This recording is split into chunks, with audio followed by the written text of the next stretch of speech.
आम्ही महात्मा ज्योतिबा फुले कनिष्ठ महाविद्यालय कायर, तालुका वणी, जिल्हा यवतमाळ येथील विद्यार्थिनी असून आम्ही एक मॉडेल तयार केलेला आहे.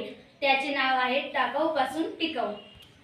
या टीम मध्ये आम्ही 2 मुली आहोत. मी पायल प्रल्हाद गुरुकर, मी याचे धनराज तुरारे. आपल्याला असे दिसून येते की कोणत्याही वस्तूचा एकदा वापर झाला की त्यावर वस्तूला इतरत्र फेकून दिला जातो. त्यामुळे वेगवेगळे आजार, अनेक समस्या निर्माण होतात. त्यावर उपाय म्हणून या प्रकल्पाकरिता झेरॉक्सचे पेपर पुष्ट त्यांचा एकदा वापर झाला होता. त्याचा पूर्ण वापर करून एक सुंदर अशी कलाकृती तयार केलेली आहे.